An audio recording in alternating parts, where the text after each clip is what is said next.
Hey everyone, welcome to my 6-month review of my 2023 Subaru Crosstrek Sport. In this video, I'll talk about some of the modifications that I've done, as well as some things I've noticed with the car, some things I like and some things I don't like, so here we go. So first things first, you'll notice that I upgraded my wheel and tire setup. I'm currently running a smaller 15-inch wheel and larger tires, and essentially with this setup it is pretty much the same diameter as the stock setup. So because of this, I didn't have to change my TPMS sensors. They were able to stay in there, so I can still get my tire pressure from the inside of the car, and overall, this setup does not rub the inside of the fender. I've heard that you can go up one more tire size. However, if you're moving at a full locking turn, it will rub the inside of the wheel well fender area. But yeah, with this setup, no rubbing, so that's great. So I'm currently running a 215/75 R15 Toyo Open Country AT3 tire, and the wheel is the Detour 25 Rika wheel. You'll notice that the pattern is actually very similar to the KMC Bully wheels, but the 15-inch size got discontinued this past year, and I really liked that style, so I happened to stumble across Rika that has a very, very similar wheel pattern and decided to get these. So I really like it. So far, the tires have done absolutely phenomenal, both on pavements and in wet conditions, as well as in the snow and ice. As you may have heard, Seattle got a pretty bad ice storm this past December, which is very uncharacteristic of our weather here. It's usually very mild, and snow and ice will usually melt throughout the day just because of rising temperatures. But yeah, that ice storm was pretty bad. It was literally a sheet of ice on the roads, and I arrogantly decided I needed to drive home from work after helping with the ice removal. I was just super tired and decided to go home, even though it probably wasn't very smart, but I took back roads that were relatively flat, didn't have a whole lot of downward or uphill grade, so these tires actually worked really well. Like, I hardly slipped ever on the ice on my way home. I did, however, have to park at the top of the neighborhood because we live at the very bottom, and I presumably would have slid all the way down if I did decide to come down into the neighborhood. So yeah, these tires work great in the snow. They're just a beast. Like, we got a few inches of snow a couple of different times, and it just keeps on chugging. So it does really well on that front. However, I cannot attest to its superior traction in dirt and mud, just because the service roads have not been open this past season. I got the car in October and then got these new tires in late October or early November, and by then, the service roads were pretty much closed due to snow or fallen trees. So I will definitely make a new video this summer when I've had time to really go into the backcountry and test its capability. I will say that the stock Geolanders actually did really well in the snow. They didn't slip either in the snow. However, I cannot attest to ice with the Geolanders, but at least with snow, again, just like an absolute beast. And I think that says true to the car as well in its all-wheel drive system. So because I got a new tire and wheel setup, I also had to get new lug nuts, and I will list the lug nut size on the screen below. One other thing that you also have to take into consideration when changing your wheel and tire setup is the sprung and unsprung weight. So that was something that I definitely looked into, and these wheels run at just 16 pounds, whereas I think the stock wheels were running closer to 22 or 23. And then the tires are a little bit heavier because they're bigger, but the overall weight of the wheels and tires together is actually 1 or 2 pounds lighter than the stock setup. So that is why I went with the Toyos. There's other brands out there like the Falcon Wild Peaks and the Goodrich KO2s. However, the KO2s run super heavy. So yeah, you might get a little bit better traction on a very small scale, but they're very heavy. So that's why I went with the Toyos and the Rika wheels, because the overall weight was going to be a lot lower. So the other thing you have to take into consideration when upgrading your wheel and tire setup is the rolling resistance. So now that you have a much larger tire and more off-road capability, it's not going to be as efficient on pavement. So that's another thing to take into account. So I just wanted to touch on the tires one more time. When I initially was making the switch over, I was concerned that I was going to lose the maneuverability or the sporty feel to the stock wheel and tire setup, but I found that I can still take turns at 20 or 25 miles an hour and still feel like I have that sporty feel to the car. So even with the larger tires on, I still feel like I have really good maneuverability with the car. So another modification that I made to this car was installing these RecGen mud flaps, which are made in the USA, so that was definitely a reason to support them. They are made of a firmer composite, so they're not like the Rally Armor mud flaps that literally flap in the wind and lose their color over the years. So I think these are going to be a great product in the long term. They also do a great job at protecting the side body of the car, especially when you consider how larger tires may pick up rocks and all sorts of other debris on the side body of the car. I've already gone to the mountains a couple of times and drove in really rainy conditions, and you can see that the side body is pretty clean. Another thing to note too is that with the larger wheel and tire setup, you're going to get a little bit more of an offset with the tire. So as you can see, it's literally sticking out of the side of the car here. So that's another reason why it is important to get mud flaps to protect your car. Another modification that I made to my car was installing paint protection film. I did the film on all 4 doors myself, well, and including some friends and family help. Let me just say that it was a huge undertaking, and these professionals make it look really easy on YouTube, but it is in fact very challenging, especially for the Crosstrek, because you have the door handles to go around as well as the mirror. The mirror is actually on the side body of the car instead of this typical area right in here where mirrors are usually at. In addition, I believe this is only the case for the Sport model, but you also have this extra plastic cladding on the door itself. So when I did the paint protection film, I had to cut around this edge here rather than folding the film around the entire door like I could on the front and passenger door.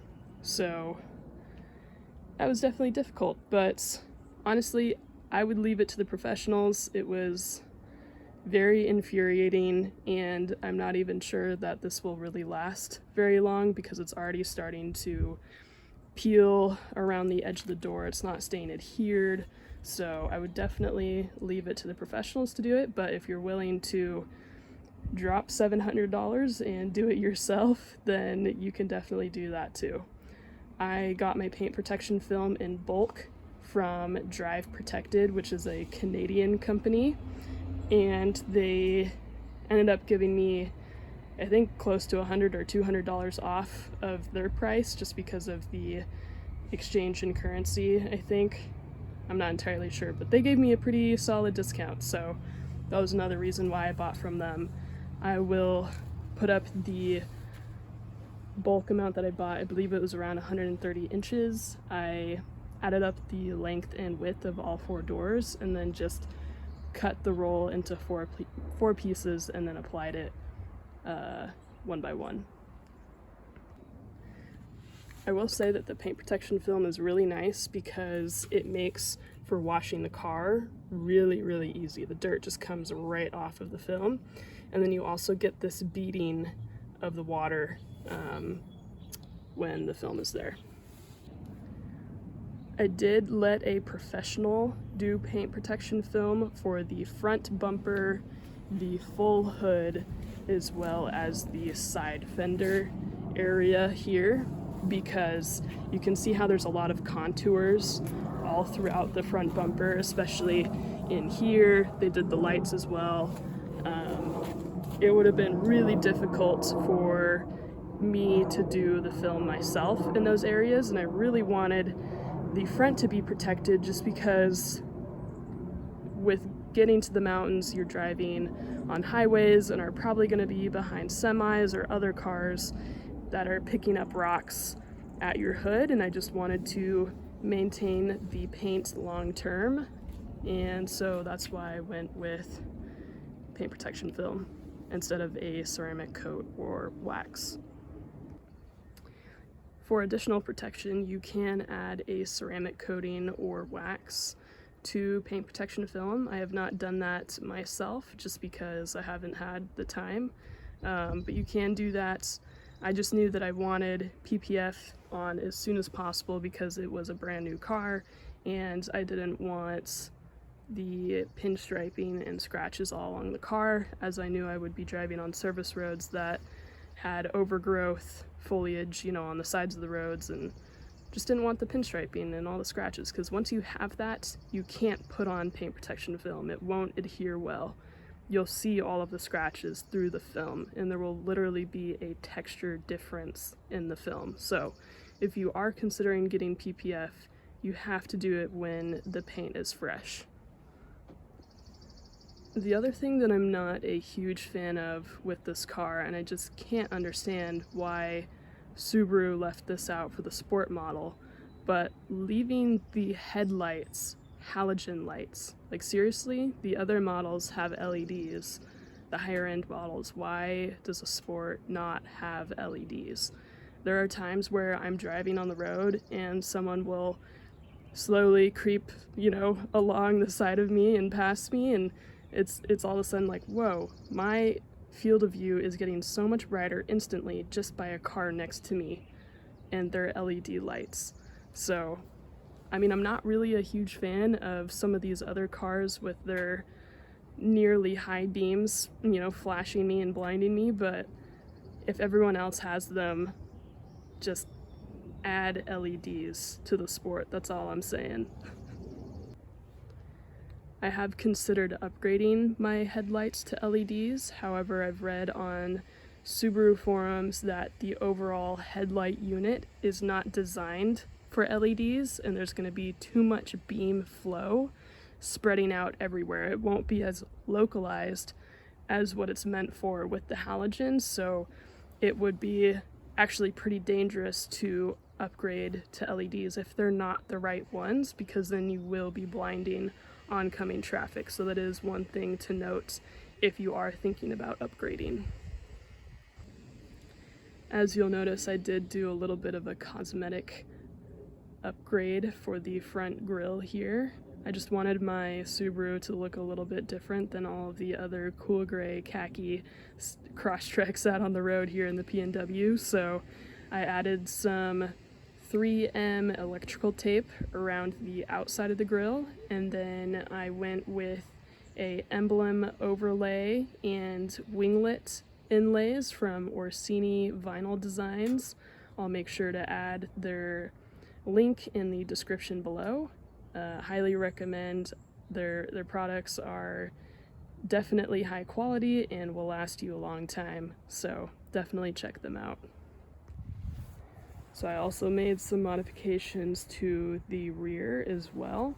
I blacked out the blinker light, brake light, and reverse light, and I think it definitely gives it a very fresh and clean look. And again, different from the rest of the Crosstreks on the road. I have had sheriffs behind me, you know, on the freeway or even around in town, and they haven't pulled me over despite it potentially being illegal here in the state of Washington. But we'll see what happens with that in the future. Another modification that I added was this rear bumper cover. I knew that I wanted this as I'll be loading a bunch of gear into my trunk every time I go hiking, including, you know, snowshoes, crampons, ice axe, and that would scratch the bumper so bad if I didn't have it on there.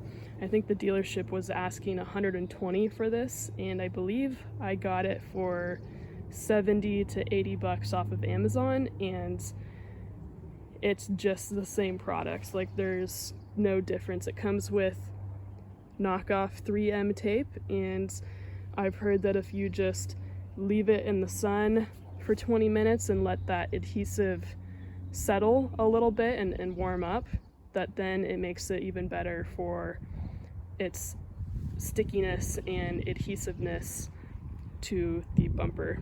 So unfortunately I applied it in the winter time and it wasn't really sunny enough to do that, but I just used a heat gun over all of the exposed tape and then applied it, and it's still sticking to this day, so I think that worked.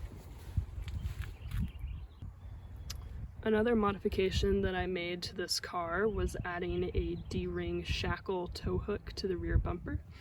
You'll notice that this is actually the OEM tow hook that the car came with, and if you wanted to do this to the front, you can buy another OEM tow hook off of Amazon for around $35. I spray painted it black to make it blend in a little bit better, and then I also had to purchase additional spacers for the shackle to fit, because otherwise the shackle was just sliding around because there was too much space. You'll also notice that I cut a hole in the toe cap cover, so that way it's not just a massive hole in the background.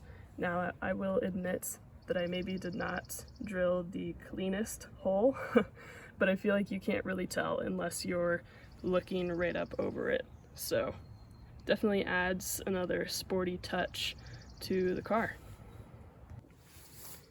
One thing that I would also recommend getting is the rear seat back cover. I think with loading up equipment in this car in the small trunk space, you could quickly mess up this really soft fabric. So again, if you're going to be loading up snowshoes or skis or, you know, whatever, you really want to protect the back of the seat. So you can get these off of Amazon for, I think I paid like 60 or 70 bucks. Again, a little pricey, but much, much cheaper than what the dealership will be selling it to you for. And these are technically listed as the Impreza seat back covers, but they fit the Crosstrek. Okay, now that we're inside of the car, let's go ahead and turn it on.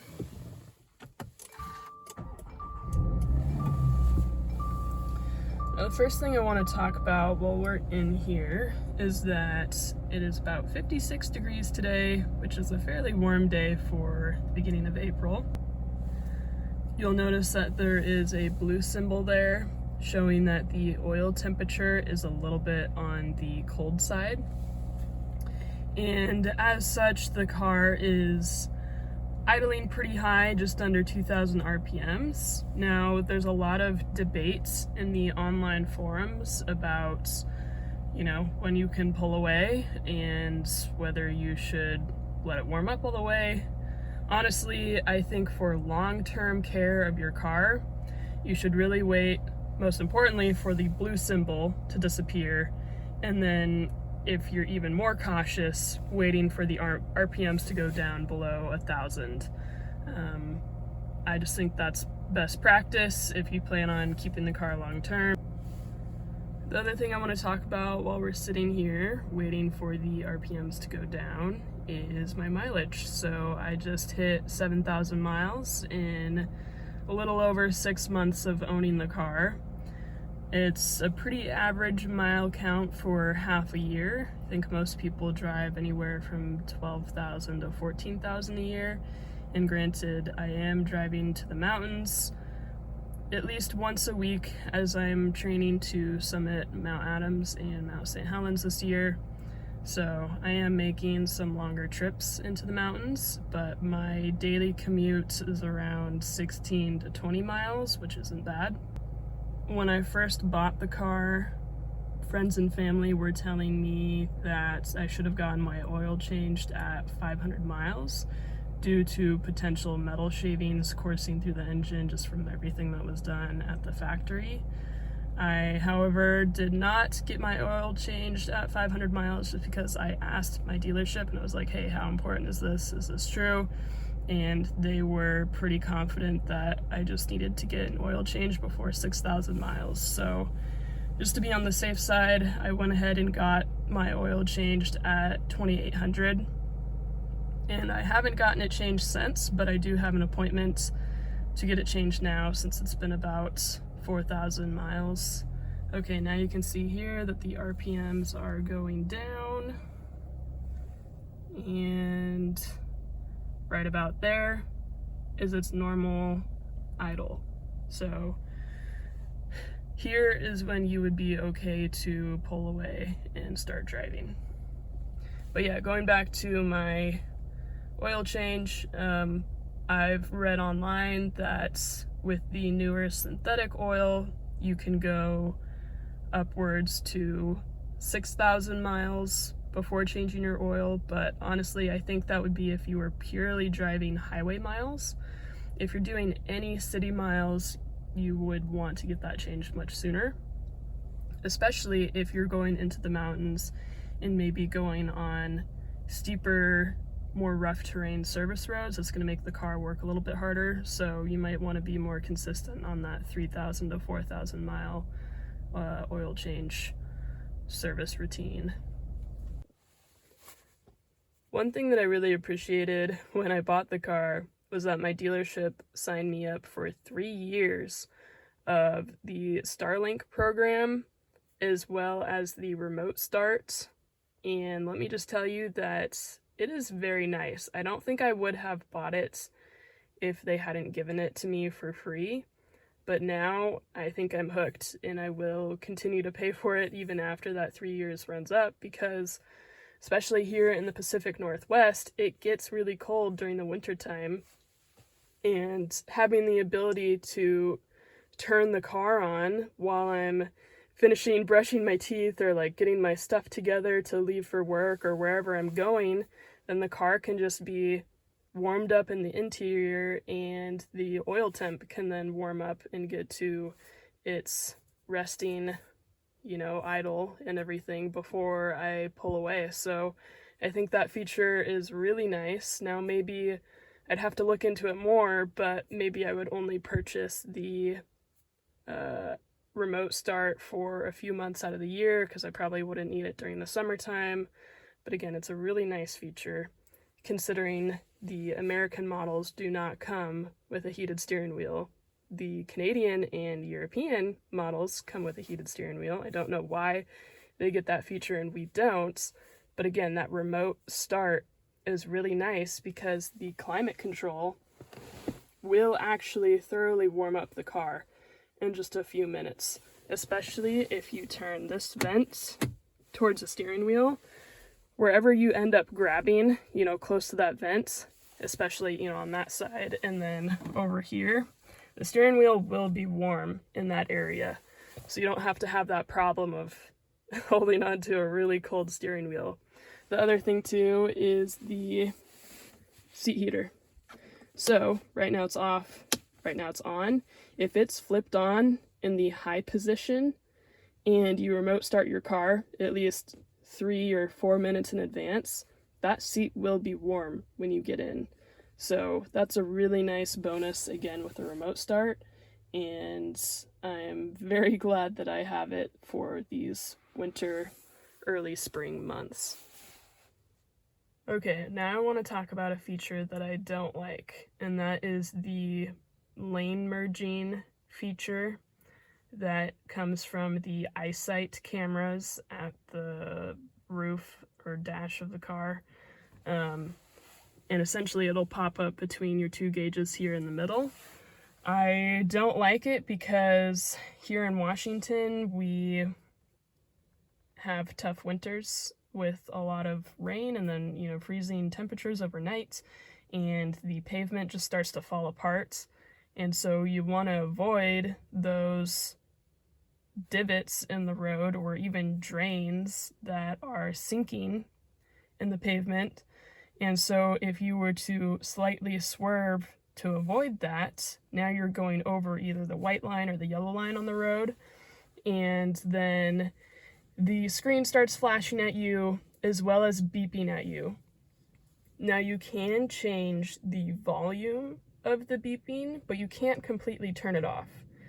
And I think that's a little bit ridiculous because the flashing alone should be enough to alert you. Now, I can see the feature being very helpful. Let's say you're on a road trip and you're on a 2-lane highway where, yes, it would be very dangerous if you merged into oncoming traffic because there's not going to be a whole lot of room for that oncoming traffic to then swerve away from you. So I just think that you should be able to mute it because then it's just coming over the sound of your songs playing too. It's annoying in my opinion. So I think that's one thing that I would change about this car is having a mutable feature for the lane merging. Okay, next thing, a couple of things that I do like though. I apologize for my wheel being turned here, but I do like these skip buttons for music when my phone is connected to Apple CarPlay. There is absolutely no delay in the song change when you push the skip button. So I really appreciate that, considering my last car was a Mazda 3 hatchback, 2010, and granted it was connected over Bluetooth, but whenever I would hit these skip buttons, there would be like a 2 or 3 second delay sometimes between the next song playing. So I do like that there. The other thing I like too is the intelligent transition between, I believe this is called the sport mode, or that's what I like to think of it as, because it allows you to accelerate faster, especially if you're on the freeway and maybe your merge lane isn't very long. It definitely gives you that extra juice to merge over, so that's really nice there as well.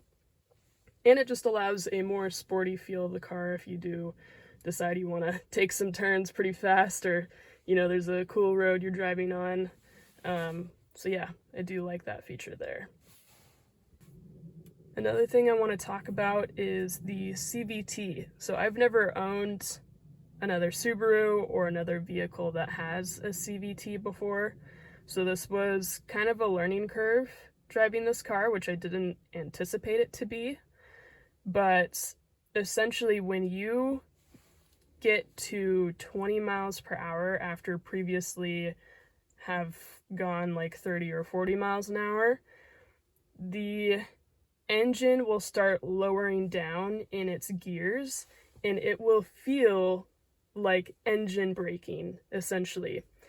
You'll kind of feel the car bog down a little bit and you'll significantly slow down to, which I guess in increments it's really not that much, but you'll go instantly from 20, well, not instantly, but from 20 to 18 or 17 miles an hour. And so it was a learning curve because I would be anticipating to coast to a red light, but instead I was slowing down way earlier before I thought I would. So again, it was a learning curve. It's not something that I dislike. I think it's actually a great feature, or a great side effect of having a CVT, because now you can roll up to those red lights, but you just got to time it right, so then the car actually starts slowing itself down and you're not having to use your brakes nearly as much. And in turn, this may actually save your brake pads in the long term because you're being more proactive or more efficient with letting the car kind of slow it down once you get to that 20-mile marker or 20 mile per hour range. So definitely just something to keep an eye out for if you decide to test drive a Crosstrek. Just test it out when you come up to a stoplight or a stop sign. You know, get to that 15-20 mile per hour range and just let off the gas and see how the CVT kicks in. So real quick, I just wanted to show you a couple of things that I always keep in my trunk. One of them is a portable air compressor. I got this off of Amazon for 30 or 40 bucks, and it's great because if you were to get a flat or some sort of leak, especially out in the backcountry, you can actually just fill up that tire, and most of the time you can make it back into town to then get a new tire instead of putting on the donuts, because as you know, those donuts are not going to handle these service roads very well. So definitely keep one of these in your car. Another thing too is a portable jumper. Again, if you're out in the backcountry and nobody else is there to jump you, it's really handy to have a battery and some cables to be able to jump yourself. So highly recommend that. Another thing I have in the back here is a foldable crate. This is really useful to organize miscellaneous gear that would maybe slide around in the trunk otherwise. And the crate is secured by WeatherTech mats. They have kind of a rubber backing to them on the underneath side, and it sticks perfectly to the trunk liner here. So this crate never slides around. Even when I take corners super fast, everything stays put. So definitely recommend that for your trunk. So the other thing I forgot to talk about was my gas mileage with the updated wheel and tire setup. The module here says 27.7. Now honestly, this thing almost never changes, so I kind of don't feel like it's very accurate. I have been updating my gas mileage via Fuelie, and I find that Fuelie is pretty accurate when it comes to individual fuel logs. However, you have to do a full fill up, otherwise it will not be able to calculate your gas mileage from the last time you filled up. I'm pretty surprised that I'm still averaging about 26 to 28, but I am yet to take any long road trips that, you know, is completely on highway miles. Nothing with intermingled city driving, you know, going between the mountains and then going between work in Seattle. So honestly, I have not reached any higher than 29 miles to the gallon, which I was kind of disappointed about, even pre-modifications on the car. You know, seeing that 34 miles to the gallon was pretty intriguing, but I am pretty much averaging 27 between fuel ups, whether it's 50% city driving, 50% highway. That's pretty much where I've been at. But you know what? It's also much better than getting 17 miles to the gallon with a larger SUV. So really can't complain with 27 in the first place. Another part of this car that I really do enjoy is the red lighting. It makes it really easy to see all of these different knobs, as well as on the steering wheel. They did a really good job with that, and I know that's been a thing for a while, but I think we all can appreciate the red lighting throughout the car. Anyways guys, thanks for watching this super long video. If you made it this far, you're a real one, and I hope you get a Crosstrek and that you really enjoy it.